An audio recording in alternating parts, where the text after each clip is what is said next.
Hello, welcome kids.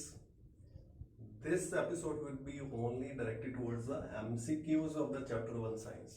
तो आप इन MCQs के बारे में आप नोट डाउन कर लीजिए, मेरा पूरा वीडियो देखिए। इसके अंदर मैं आपको चैप्टर 1 के जितने भी MCQs आते हैं बोर्ड्स के अंदर उनके बारे में मैं आपको बताऊंगा। आप इनको एक बार मैं आपको सिर्फ क्वेश्चंस दूंगा, ठीक है। बड़े सिंपल से हैं बिकॉज MCQs हैं, 1 नंबर मार्क्स होंगे, बट जरूरी हैं बिकॉज 20 मार्क्स के आपके MCQs आने हैं। This video is about MCQ chapter 1 science. So ये पूरा वीडियो देखिएगा और लाइक कमेंट और subscribe to my channel please. Okay, starting off with this, सबसे पहले जो MCQ पूछा जाता है वो पूछा जाता है कि मैग्नीशियम जो रिबन होता है उसको हमें बंद करने से पहले उसको हमें स्क्रब क्यों करने की जरूरत होती है।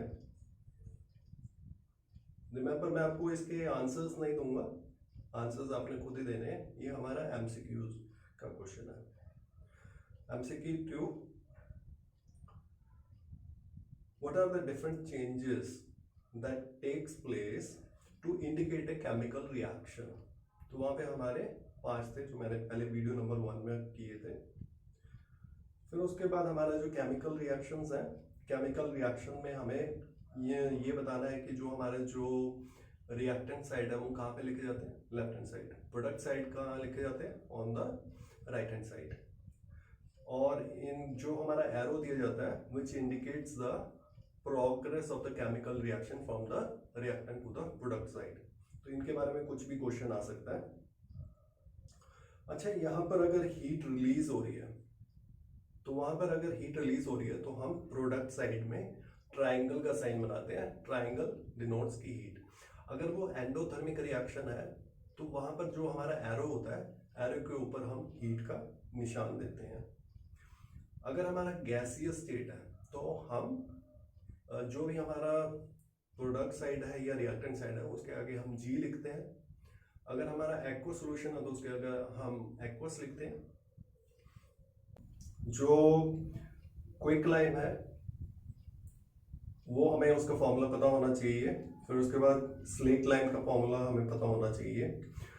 हमारा रिएक्शन होने के बाद, हमारे क्विक लाइम का वाटर के साथ रिएक्शन होने के बाद स्लेक लाइम कैसे बनता है वो रिएक्शन हमें पता होना चाहिए। उसके बाद हम जो स्लेक लाइम है अगर हम उसको हम दीवारों पे अगर हम पेंट करते हैं तो वहां पर कुछ दिनों के बाद वो कार्बन डाइऑक्साइड के साथ रिएक्ट करके कैल्शियम कार्बोनेट बनाता है। वो आपके येलो बॉक्स के अंदर है, वो आपको जरूर याद होना चाहिए। हमारे कॉम्बिनेशन रिएक्शन के एटलीस्ट 2 इक्वेशंस पता होना चाहिए। ये आपके शॉर्ट आंसर क्वेश्चंस में आएगा। अच्छा, हमारा फोटोसिंथेसिस रिएक्शन इज एक्सोथर्मिक और एंडोथर्मिक। रेस्पिरेशन इज एक्सोथर्मिक और एंडोथर्मिक। अपार्ट फ्रॉम दैट जो डिकम्पोजिशन ऑफ लीव्स है दैट इज एक्सोथर्मिक और एंडोथर्मिक। फिर उसके बाद white decomposition reaction are endothermic. Types of decomposition reaction, यहाँ पर मैंने आपको बात की थी, ये 3 टाइप्स ऑफ रिएक्शन होते हैं। वहां पर एक लाइट एनर्जी होती है, एक हमारा इलेक्ट्रोलिसिस होता है, इलेक्ट्रिसिटी से हम ब्रेक डाउन करते हैं वाटर का, और थर्ड होता है हमारा सनलाइट। ठीक है, वहां पर तीनों को आपको पता होना चाहिए।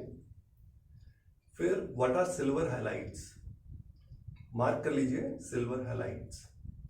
ये क्या होते हैं, हैलाइड्स क्या होते हैं, हैलोजेंस क्या होते हैं। उसके बाद ब्लैक एंड व्हाइट फोटोग्राफी क्या होती है, तो इसके बारे में आपने जरूर देखना है। अच्छा, when you do electrolysis of water, the volume of oxygen gas and hydrogen gas, what is the relation between the two? उनका जो वॉल्यूम है ऑक्सीजन का लेस है, हाइड्रोजन का लेस है, ये दोनों का इक्वल है, that you should know. Apart from that, displacement reaction में हमारा जो कॉपर सल्फेट और आयरन का जो रिएक्शन है वो हमें याद होना चाहिए।